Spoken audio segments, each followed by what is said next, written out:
நம்ம நிமி மாமி வந்து சாதாரணமாக அடிக்க மாட்டாங்க. அது அந்த மணி அடிச்சுட்டு அப்படியே அந்த வைரஸ் வந்து அப்படியே போய் அங்கே சாவறதெல்லாம் அப்படி சுற்றிலாம் பார்த்து மணி அடித்தாங்க. அதுக்கெல்லாம் பேசிக் யார் அப்படின்னு பார்த்தீங்கன்னா இந்த சங்கி யூனிவர்சிட்டி தான்.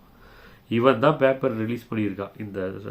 இது வைரஸ்க்கு காது கேட்காம போய் வைரஸ்க்கு அதிகமாக சத்தம் வந்து அந்த வைரஸ் செத்து போயிடும் அப்படின்ற மாதிரி வந்து அந்த அளவுக்கு அறிவான இந்த யூனிவர்சிட்டி தான் இந்த யூனிவர்சிட்டி. இவன் தான் வந்து நம்ம சைனீஸ் ஃப்ரைட் ரைஸ் திருடுற மாதிரி சைனீஸ் நாயை திருட. இது வந்து இந்த எப்பறம் இந்த மாதிரி ஒரு பேப்பரை வெளில விட்டாங்க பார்த்தீங்கன்னா வந்து இது வந்து பேட்டன்ஸ் என்னன்னா, இந்த மாதிரி ஒரு பேட்டன்ட் வந்து இருக்குது அப்படின்னு நம்ம ஒரு பேப்பர் ரிலீஸ் பண்ணோம்னா இந்த கவர்மெண்ட்டில் வந்து 5 லட்சம் ரூபாய் தர்றாங்கன்னு. ஒரு பேட்டன்ட்டுக்கு நம்ம வந்து ஒரு கிளைமை போட்டு ஒரு பேப்பர் ரிலீஸ் பண்ணால் 5 லட்சமா போடுறா அப்படின்னு சொல்லி பல்லாயிரம் பேப்பரை வந்து ரிலீஸ் பண்ணியிருக்காங்க. பேட்டன்ட் அப்ளிகேஷனை வந்து இந்த யூனிவர்சிட்டி வழியாக செஞ்சுருக்காங்க. ஒரு அப்ளிகேஷனுக்கு 5 லட்சம் அப்படின்னா உங்களுக்கு பேட்டன்ட் வாங்குறதெல்லாம் முக்கியம் கிடையாது. கணக்கு போட்டு பாருங்க. Thank you, Nilu. Actually, this is more serious than what it appears to be. It's not a question of one error made by Golgothia University or one a case of a single misrepresentation by Golgothia University. It actually tells us what is wrong with our system, what is wrong with the entire science and technology research and development going on in this country. Because Golgothia is only the tip of iceberg. One thing is okay that you purchased a robo from Chinese market and then showed it as your own. That is one thing. But more serious is that what's happening overall. Overall, if you see the last data of 2022 and 23, on an average, Indian company, the resident Indians got an average of 7,700 or so patents. And you know how many patents were applied by Golgothia University that year? It was 1,089. Golgothia University applies for 1,089 patents and is granted 0 patent. So it's a big scam and it is not the only university. இதில் வந்து நம்ம வந்து வெறும் இந்த university மட்டும் குறை சொல்ல முடியாது. மக்களுக்கு என்ன தேவையோ அதை தான் வந்து ஏஐ வந்து கொண்டு வருவாங்க. இப்போ பார்த்தீங்கன்னா பல நல்ல விஷயங்கள் வந்து ஏஐ வழியாக செய்யலாம். சயின்ஸை எப்படி வந்து நல்லதுக்கு வந்து உபயோகப்படுத்த முடியுமோ அந்த மாதிரி வந்து உபயோகப்படுத்தலாம். அதில் முக்கியமாக ஒரு ஏஐ வந்து யூஸ் பண்ணி அங்கே நெசவாளர்கள் வந்து இந்த நெய்யும் போது வந்து அந்த துணியில் ஒரு இடத்துல வந்து ஒரு தவறு நடந்தாலும் வந்து மறுபடியும் முழுக்க வந்து அவங்க வந்து கழட்டிட்டு வந்து செய்யணும். அதை வந்து தடுக்கிறதுக்கு அழகாக ஒருத்தர் வந்து ஒரு ஏஐ வந்து அங்கே டெவலப் பண்ணி வச்சுருக்காரு. அந்த மாதிரியான நம்மளுடைய உற்பத்தியை பெருக்கிறதுக்கான ஏஐ விஷயங்களை வந்து நம்ம வந்து தாராளமாக ஆதரிக்கலாம். அதற்கு வந்து சமிட் போடலாம். அந்த சமிட்டுக்கு வந்து நம்ம ரீல்ஸ் போடலாம். அது வழியாக வந்து சைனா, ஜப்பான், கொரியா எல்லாமே நம்ம தான் செஞ்சோன்னு கூட சொல்லலாம். அதில் ஒரு சின்ன நல்ல விஷயம் நடந்தால் சரி. ஆனால் இவங்கெல்லாம் வர்றது எதுக்கு செய்கிறாங்க? அவங்க ஊரில் செய்யாமல் ஏன் நம்ம ஊரில் செய்ய வராங்க அப்படின்னு வந்து பார்க்கும்போது அந்த ரிசோர்ஸஸ் தான் பிரச்சனை.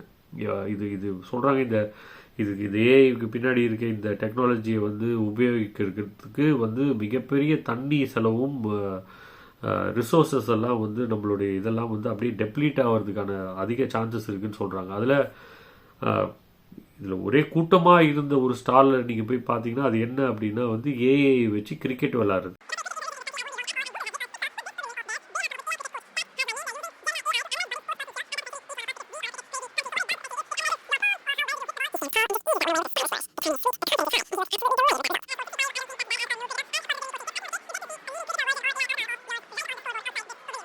நம்ம ஊரில் இந்த சினிமா, கிரிக்கெட்டு, இது மதம், இந்த மூணுத்தை வச்சே வந்து உங்களெல்லாம் மழுகடிச்சிடலாம் அப்படின்னு வந்து அவனுக்கு தெரிஞ்சதுனால அதை வந்து கொண்டு வந்து ஒரு ஸ்டாலில் வைக்கிறான். கூட்டத்தை அந்த இடத்துல பார்க்கணுமே. அது மட்டும் கிடையாது.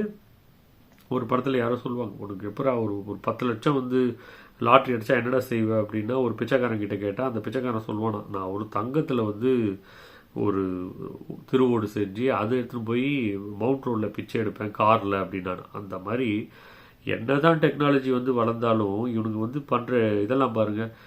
இப்போது ChatGPT மாதிரியோ ஜெமினை மாதிரியோ வந்து ஒரு கேள்வி கேட்டு வந்து வாங்குகிற அந்த ஏஐயில் ஒருத்தன் நாரதரை போட்டு அந்த நாரதர்கிட்ட போய் கேள்வி கேட்குறான். நாரதருக்கு காது நாரி போச்சு போலுக்குது, அவருக்கு எதுவுமே கேட்கல. இந்த வீடியோ பாருங்கள்.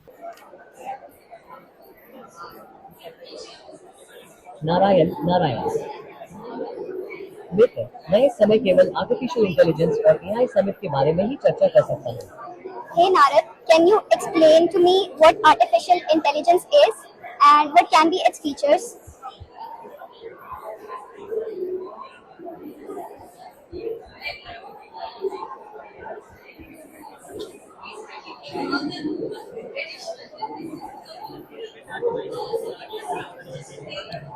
Narad, can you explain artificial intelligence to me and how it's useful in daily life? Can you also explain the AI Summit?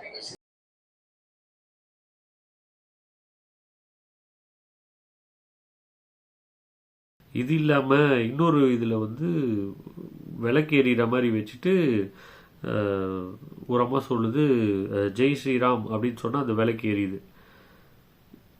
என்ன ஒரு அறிவு, என்ன ஒரு ஆர்டிஃபிஷியல் இன்டெலிஜென்ஸ். இது வந்து ஆர்டிஃபிஷியல் இன்டெலிஜென்ஸா இல்லை ஆட்டு மூளை இன்டெலிஜென்ஸானே எனக்கு தெரியல. ஐயோ, இதை சொன்னோன்னு தான் ஞாபகம் வருது, நம்மால் இதுக்கு ஒரு விளக்கம் கொடுத்துருக்காரு. இது வந்து ஏஐ அப்படின்னா ஆர்டிஃபிஷியல் இன்டெலிஜென்ஸ் இல்லையா, அமெரிக்கன் இந்தியனா. ஆக்சுவலாக இது வந்து ஆன்டி இந்தியா தான். இந்த ஏஐனா ஆன்டி இந்தியா தான். இவனுக்கு பண்ணி உலகம் முழுக்க வந்து இந்தியா மானம் போனது மட்டும்தான் நிச்சயம். இதெல்லாம் சொல்லும்போது வந்து ஏதோ காழ்ப்புணர்ச்சியில் பேசுகிறாங்க. இவங்களுக்கு வந்து விஞ்ஞான முன்னேற்றத்தை பற்றியும் எதுவும் தெரியாது. இந்தியா வந்து அப்படி வளருது, இந்தியா ஒரு சூப்பர் பவர் ஆகிறது, இவங்களால வந்து சூப்பர் முடிச்சு, இவங்களால் தாங்க முடியல அப்படி இப்படின்லாம் வந்து பல பேர் நினைக்கலாம். உண்மையிலேயே என்ன நடக்குது, சூப்பர் பவரும் இல்லை, ஒரு மண்ணாங்கட்டியும் இல்லை. ஏற்கனவே சொன்ன மாதிரி ஒரு டிஜிட்டல் கூலியாக தான் நம்மளை வந்து இவங்க வந்து உபயோகப்படுத்துகிறாங்க. புதுசாக வந்து ஒரு சிப்பு வந்து ஒரு கிரியேட் பண்ணியிருக்காங்க. அது எவ்வளோ மெல்லிஸாக எவ்வளோ சின்னதாக இருந்தால் ஒரு நானோமீட்டர் அப்படின்னு சொல்கிறதே ரொம்ப ரொம்ப சின்ன இது. அதை விட வந்து 2 நானோமீட்டர் அளவில் வந்து ஒரு சிப்பை வந்து பண்ணியிருக்காங்க. அது எவ்வளோ சின்னதுன்னா இந்த டிஎன்ஏ ஸ்ட்ராண்ட் இருக்கு இல்லையா, அந்த டிஎன்ஏ ஸ்ட்ராண்டை விட சின்னதாக வந்து இருக்க அளவுக்கு மெல்லிஸாக இருக்குது. அந்த இதுதான் ஃபியூச்சர் வந்து ஏஐயில் வந்து இதை வந்து எங்கே வேணால் பொருத்துவாங்க, என்ன வேணால் பண்ணுவாங்க இதை வச்சு. ஆனால் இதை வந்து முழுக்க முழுக்க இதுக்கு பின்னாடி இருக்கிறது முழுக்க முழுக்க நம்ம ஊர் மூளை தான். இந்த நம்ம ஊர் மூளையை வச்சு கண்டுபிடிச்ச இந்த விஷயத்துக்கு நம்ம ஏதாவது வந்து உரிமை கொண்டாட முடியுமானா முடியாது. இதோட பேட்டன்ட்டு இது முழுக்க முழுக்க கண்டுபிடிச்சது எல்லாம் பண்ணது எல்லாமே வேலை செய்கிறவங்க எல்லாருமே பெங்களூர்லேருந்து. ஆனால் இதை வந்து பேட்டண்ட்டை வந்து ரெஜிஸ்டர் பண்ணியிருக்கிறது அமெரிக்காவில் சான்டியேகோவில். அதற்கப்புறமாக இது வழியாக வர காசு எல்லாமே வால் ஸ்ட்ரீட் வழியாக தான் போகுது. இப்போது முழுக்க முழுக்க நீங்களே வந்து தயாரித்த பொருளையே நீங்கள் வந்து வேறு யாருக்கும் விற்கக்கூடாதுன்னு அவன் வந்து போட்டு அதில் கையெழுத்து போட்டோன்னு தான் இவன் வந்து அந்த வேலைக்கான காசையே கொடுக்குறான். அப்போ நீங்கள் வேலை செஞ்சு கொடுக்குறீங்க, அவன் வந்து பொருளை வாங்கிட்டு போயிடுறான். அந்த பொருளை உங்களாலேயே எதுவுமே செய்ய முடியாதுன்னு தான் கொண்டு போகிறான். இது வந்து முழுக்க முழுக்க நம்ம சூப்பர் பவர்லாம் ஒன்றும் இல்லை, டிஜிட்டல் கூலியாக நம்மளை வந்து உபயோகப்படுத்துகிறான். இதுவும் இந்த வாரத்தில் நடந்த விஷயம்தான். சரி, இதெல்லாம் கூட எப்போ பாரு வந்து எங்கள் ஜி எதை செஞ்சாலும் வந்து அதை வந்து குறை சொல்கிறதே உங்களுக்கு வேலையாக போச்சு. உங்களுக்கெல்லாம் தேசபக்தியே கிடையாது, உங்களுக்கெல்லாம் வந்து நாட்டோடைய நலன் மேலே அக்கறையே கிடையாது. இந்த மாதிரி வெளியில் உட்காந்துட்டு அது எதையோ பேசிட்டு கிடக்குறீங்க. எங்கள் ஜி வந்து இன்னும் ஸ்ட்ராங் ஆகட்டும் அப்புறம் இருக்குலாம் பேசுகிற சில பேர். நீங்கள் பிஜேபி சங்கியாக இருந்தால் கூட கொஞ்சம் நல்லா யோசிச்சு பாருங்கள். இப்போ ஒரு பட்ஜெட் வந்திருக்கு. இந்த பட்ஜெட்டில் ரொம்ப ஒன்றும் இல்லை. இவங்களையே வந்து கேட்டாங்க, மாமியே கேட்டாங்க, இந்த மாதிரி வந்து மிடில் கிளாஸ்க்கு எதுக்கும் இல்லையான்னு. மிடில் கிளாஸ் அப்படின்னாங்க மாமி. அதை விட்டுட்டு வேற என்ன நடந்திருக்கு, ஒன்றுமே உப்புச்சப்பு இல்லாமல் இருக்கே இந்த கிண்டின ஊர்கா அப்படின்னு நினச்சிங்கன்னா வந்து நம்ம ஊரில் ஒரு சிஸ்டம் ஒன்று இருக்குது. அது வந்து நீங்கள் பார்த்துருக்கீங்களா என்னன்னு தெரில. பட்ஜெட்டுக்கு முன்னாடி வந்து அல்வா கிண்டுவாங்க. அந்த அல்வா கிண்டுறதுலேயே வந்து சிம்பாலிக்காக சொல்கிறாங்க இது மக்களுக்கு வந்து அல்வா கொடுக்குறதுக்கு தான் பட்ஜெட்டுன்னு. அந்த பட்ஜெட்டில் இது வாட்டி எதுவுமே பெருசாக நடக்கலனாலும் முக்கியமாக ஒரு விஷயம் நடந்தது. அது என்னன்னா, ஃபாரின் கிளவுட் கம்பெனிஸ் இந்தியாவில் இருக்க டேட்டா சென்டர்ஸை யூஸ் பண்ணி அந்த வேலைகளை செய்தாங்க அப்படின்னா அவங்களுக்கு வந்து 21 வருஷத்துக்கு டேக்ஸே கட்ட வேண்டாம் அப்படின்னு சொல்லி நம்மளுடைய தேசபக்தி கவர்மெண்ட் வந்து ஹாலிடே கொடுத்துருக்கு.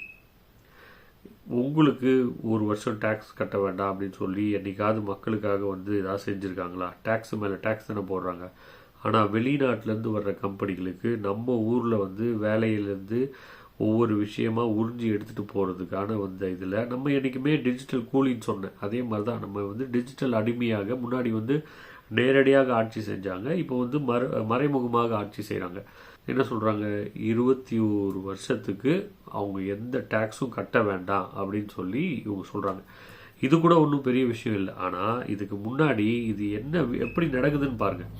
இது நடக்கிறதுக்கு முன்னாடி நம்மளுடைய பாரத் மாதாவோட 2 முதலாளிகள் இருக்காங்க. அந்த பாரத் மாதாவோட 2 முதலாளி, ஒன்று அதானி, இன்னொருத்தர் அம்பானி. இந்த காணொலி ஆரம்பிக்கும் போதே நான் சொன்னேன், அதை பற்றி சொல்கிறேன்ட்டு. இந்த 2 பேரில் ஒருத்தர் கூகுளோட வந்து கான்ட்ராக்ட் போடுறாங்க, இன்னொருத்தர் வந்து நிவிடியா அப்படின்ற கம்பெனியோட கான்ட்ராக்ட் போடுறாங்க. அது வந்து இந்த மெட்டா இதெல்லாம் வருதுன்னு நினைக்கிறேன். 2026 அந்த பட்ஜெட்டில் இந்த மாதிரி ஹாலிடே கொடுக்க போகிறோம், இந்த மாதிரி டேக்ஸ் கட்ட வேண்டாம் இந்தியன் டேட்டா சென்டர் யூஸ் பண்ணுறவங்களுக்குன்னு மாமி வந்து 2026 சொல்கிறாங்க. ஆனால் 2025லையும் 2026 ஆரம்பத்துலேயும் வைசாக், ஹைதராபாத், சென்னை இந்த சைடு எல்லாமே முழுக்க வந்து அதானி வந்து டேட்டா சென்டர் ஓப்பன் பண்ணுறாரு. இதே நேரத்தில் அம்பானி வந்து அவருடைய ஊரில் ஜாம்நகரில் குஜராத்தில் அங்கே வந்து டேட்டா சென்டர்லாம் ஓப்பன் பண்ணி 2 பேரும் பிரித்து எடுத்துக்கிறாங்க.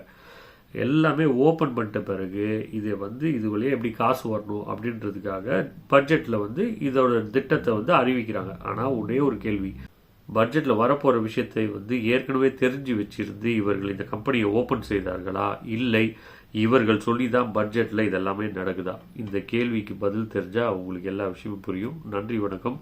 இதே மாதிரியான அடுத்த காணொலியில் சந்திப்போம். நன்றி, வணக்கம். கார்த்திக் தமிழ்.